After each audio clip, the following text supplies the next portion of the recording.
26 degrees of dead rise, twin 300 horsepower V8s, high pylon tubes, and a whole bunch of practical features that you guys are gonna like.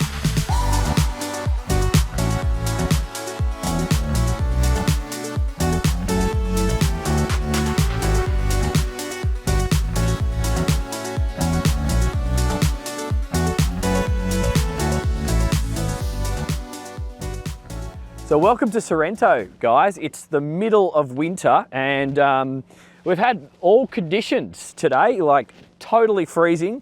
Some fog rolled in, made it a little bit challenging for us, but it's going to be a fun tour and test drive if you keep watching and you're interested in that, because this is the Highfield Sport 900. Now, what is interesting about Highfield as a brand is they are an aluminium construction. These things are very rugged. So if you want the benefit of the tubes, or even if you like the style of a rib, but you want to use it in a bit more of a rugged,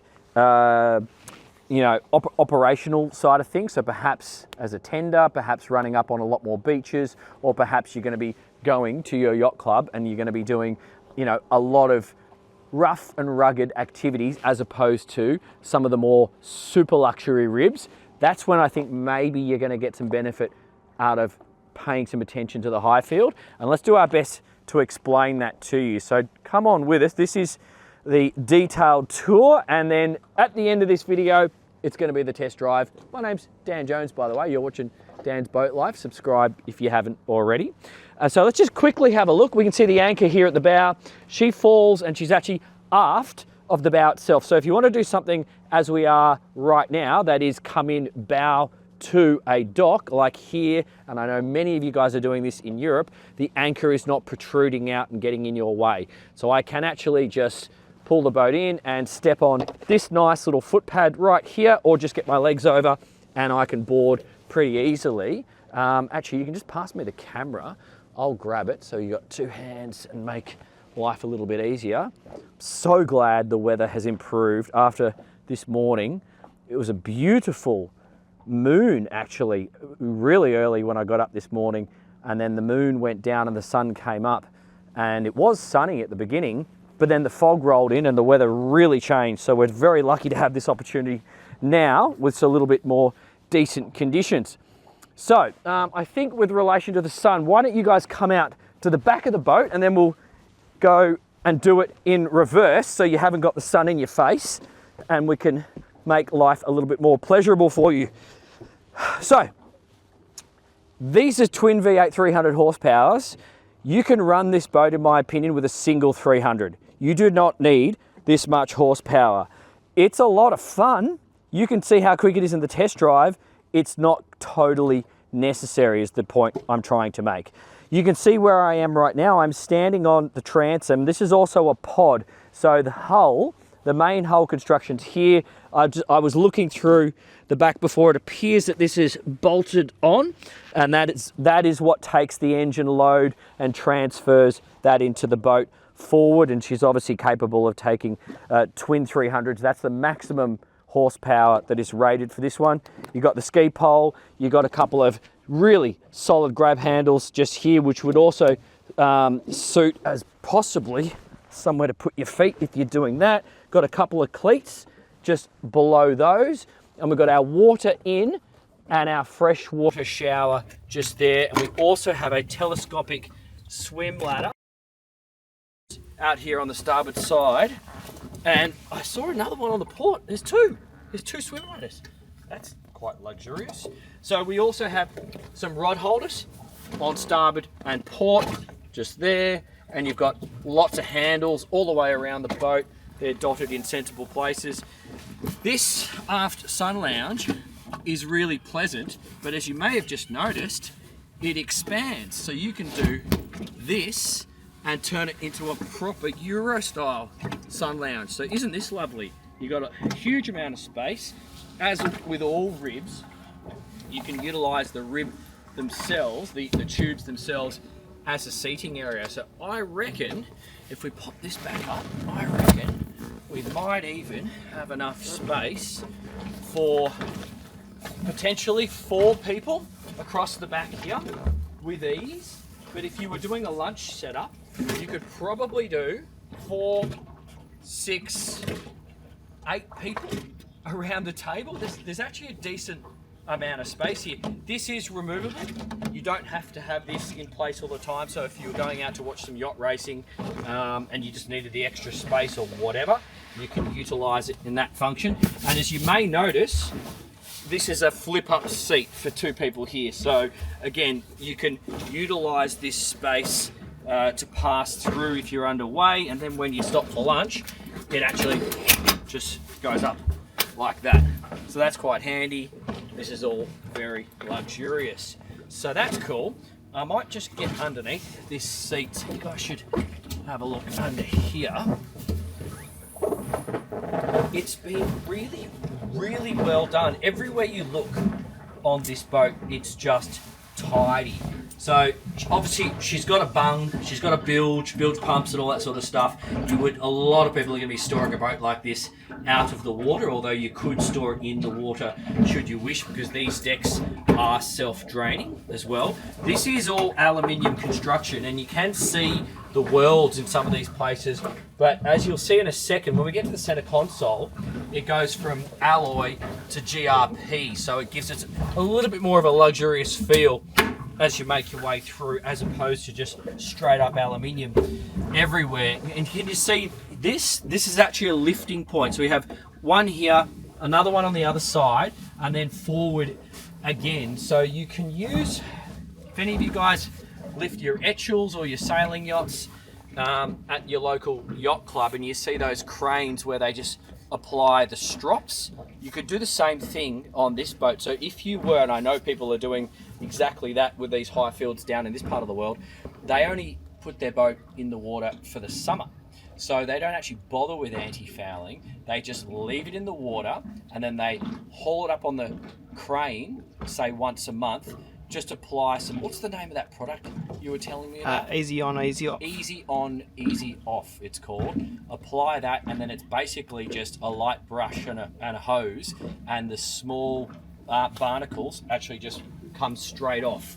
That's worth thinking about, because I know many of you are going to be just using a boat like this for the summer for its convenience, and you know, because it's the time pressures placed on everyone today, they're going to be attracted to a design like this. Now, the flooring, this is this fake teak, really, really good stuff. Much better than standing on aluminium, because temperature-wise, it retains heat, and it's a lot more comfortable to walk around on, and you've got a bit of grip as well. So even now, in the middle of winter, I'm not freezing my toes off like walking around on cold tiles, which is what it would feel like if you were walking on aluminium. So, got this little wet bar in here. That's pretty snazzy. You can make a little lunch here, and I suppose if you had one of those little cooker, camping cooker stove things, you could chuck that there if you wanted to do, or perhaps on top if you wanted to just cook something. I personally wouldn't be doing any cooking, because it's so convenient to cruise at 40 knots everywhere with these twin 300s. Why would you cook when you can just go to a cafe or a restaurant? But I do understand some countries don't have that available to them yet, so you do need to take everything with you. Got a couple of drink holders here and here. Got the construction for the T-top, which is super high, guys. This is massive. So I'm 5'7". I'm not even close to touching that. Oh. So you could be so tall and you're not going to hit your head on this thing. This one has got a material cover over it, but then there's also the option to have a fiberglass one I have seen online. But I guess if you go for this option, you're going to keep maximum center of gravity as low as you possibly can. So it's going to be a benefit in terms of the performance of the vessel. So let's focus our attention on this center console area now. So this is what I was referring to, how it starts to feel a little bit plush. See how you don't see welds or anything here, because this looks like it's all fiberglass. We've got the aluminium around, that's aluminium because I can see the weld there. I don't think this must all be fiberglass molding, and it's quite nice. You got your footrest just here, for driver and navigator. It's a very comfortable space to stand up in terms of how much space we have available to us. In the navigator's space here, I have a grab handle just there. I got another one there. Nothing overhead, but you shouldn't really need that because you've got these two. And then in the driver's position, fixed wheel, throttle in a sensible position, keys in a sensible position because my knees are not going to knock them just there, and visibility is really, really good. And also this windscreen is effective because I didn't lose my hat and we did 56 knots today, so that's important. So come back around here and we'll just see some of the finishings. Really, really plush, nice proper drink holders. You will put a tinny with a cooler in those. We've got our digital diagnostics for the motors just there. We've got the Fusion display. Look at the carbon fiber backing on this. That's really nice. The buttons are super cool with the back and the black and the silver. And we got a big screen Garmin multifunctional display. And the joystick, it's nice having the joystick immediately forward of the throttle. This particular one works really well with this hull because we did test that earlier on. And if you go from neutral straight to joystick, it actually is quite ergonomic. It feels good. And if you wanted to move to one side of the boat and operate it with that hand, or the other side and operate it with that hand, and move yourself around as a joystick will allow you to do, that all works really, really well. Windlass activation and operation is just here. Safety, I do recommend using the safety on this boat. She's a bit of a weapon, this thing, so yeah, don't be silly. Make sure you put that one on. Got your battery operation here, you got your phone charging just there. Got quite a convenient little storage area. I put my hat in that before when I was worried that it might blow off and found out that it didn't, so that's cool. Got the VHF Garmin just here, and it's all kind of no nonsense. See, we've got the blue mood lights on the floor, but I suspect many of you using a boat like this would potentially just leave the thing out in the weather for a month or two and use it every day because it has that kind of rugged vibe to it. I think that would work. You know, I would be happy to just leave something like this out on a mooring, on your dock, out at the marina. Don't even bother covering it and just use it for 2 months every single day and have the best summer of your life. And then, you know, tickle it up at the end of summer. Come out to the bow, let's have a little bit of a look. So, once again, just utilising the tubes. We can use this as another seating area. These aluminium supports for the T-top provide a really good grab handle. That's actually a useful grab handle, making your way across the decks just here, so I kind of don't mind that. This seat, I would be happy to run with someone here in this seat at a moderate speed because this 26 degrees of dead rise is just so solid through the chop. You're unlikely to eject anyone off in any dangerous manner, but they can even hold themselves on here. Many of these forward seats, I'm conscious of that, especially with young ones, but I think this is a boat you could do it on. And these are the forward lifting points just here. So here you can see we're on the aluminium, because you can see the worlds again. That's the forward lifting points. We've got 4 lifting points which can then attach to your crane and get this thing off the ground. Obviously she'll go up with a forklift or onto a big trailer, although I don't know if you could trailer this in Australia or New South Wales, where I'm originate from, unless you reduce the tube pressure, I think, because it's 3 meters with the tubes inflated. I guess you'd have to deflate them in order to stick it on a trailer in New South Wales.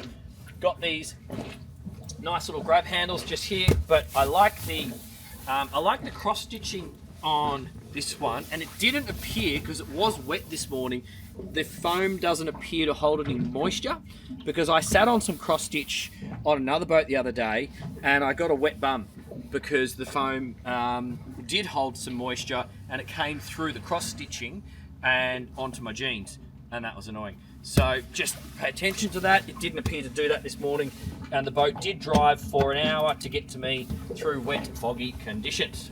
So fuel in. Pretty sure it's 380 litres of petrol on this one and the one tank. We've got a decent amount of storage. As you can see, it's being utilised in that fashion at the moment. We've got the safety gear, we've got some lines, other bits and pieces, and we've got access into the anchor locker just forward through there. And you can see, look at all this construction here. This is all aluminium. Got some gas struts that goes up and down. Nice and easy, rugged. This thing is going to be good for going places. I think even if you had a CDM, or an Explorer yacht like a Moonin or something like that, and you wanted a rugged tender, this actually would be a sensible choice for some of you guys. It does sort of make sense for that function as well. Here we go, got the quick anchor windlass just there, so you can see it from the other end. That's your safety, so you just flip that across and let the chain catch, just to make sure she doesn't go out and cause a whoopsie. And you can see we've got this fake teak up on the bow here, so you don't have to have these cushions out, and then it's going to be a nice bow underfoot with boat shoes or barefoot. You're going to have good grab hold. You've got this cute little funky little backrest in there. That's quite comfortable. It's all very nice. Better check out the light bar up on top. Let's have a look. We did have that on this morning. Pumps out an enormous amount of light. Don't know too many situations in Australia where we're going to be using these a lot. I guess winter time, the sun goes down early, but I do understand in the Nordic countries where the winter days don't last very long at all, where that makes a lot of sense. I think I'll probably still get one in Australia just because it looks cool. I just don't know whether I would actually use it very much, but that's okay. If it looks cool, then it's still worth it. So we've got anchor light, we've got our GPS and VHF all above and centrally mounted, logical places. And I think I like this alloy construction because I'm imagining all the things I could do with it. There's lots of areas which would work as a mounting point, and because this is so high, the average person, even a 6-foot bloke's only going to be, say, this height. So if you are a real water sports guy or girl and you want to put your spear guns or your surfboards or your stand-up paddleboards or whatever, I reckon you could create some sort of a sling, and this could be a real awesome toy carrier going places. I could just imagine boards on this side and on this side, and maybe some rods or some spears through the middle or something, and off you go. Go and have fun. If you had some dive tanks, I'd probably put them in the bow because they're going to be heavy. Have them there, and then just change one of those aft ladders to a dive ladder, and again, off you go. That's where I believe I need to go and spend some more time on Highfields, which I'm actually going to be doing for the rest of this week, to learn a little bit more about them. But from what I've experienced today, I'll sit over there so you haven't got sun in your face. You guys go over there. Yeah, from what I've experienced today, that's the impression that I get with the Highfield. It's a rib for serious boating. That's what sort of I'm left with. Before we finish, I better show you the all-important toilet, which is full of my kit. So I'll haul it out. Getting ahead of myself. Here we go. So I have been in here flying the drone already today, and we've got house and engine battery, manual toilet. Ladies, they haven't forgotten about you. Toilet roll holder, window. You can see behind the helm just here. Get access further in. Batteries there and there. Utilitarian. Fire extinguisher just there. Super good speaker system because that's going to reverberate through here and work like a subwoofer. It's nice when you can see everything. Also, the construction of this console, the door, is really good. Some of them are quite light on and you can feel them flex. This one is not doing that. Yeah, that's it, guys. If you want to see how she performs, we have done that. It's a really fun video. We had some navigational challenges because the fog, it's like bushfire smoke. That's the only thing I can compare it to. I'm not used to fog. I'm used to bushfires. Kind of does the same thing. And so quite an interesting, fun video, hopefully educational. We go through right through the speed range from slow cruise to medium to fast cruise, and then full on crazy right up to 56 knots that this hull is capable of doing. So if that interests you, click on the next video coming up on your screen right now. We'll put some extra content over there on Patreon. Don't forget to like, subscribe. Thank you. Love you lots. See you on the next one. This is a very, very nice hull for rough water. It's better than a lot of the ribs that I have tested for choppy conditions. You do notice that 26 degrees. I want you to consider as to how you're going to use the boat.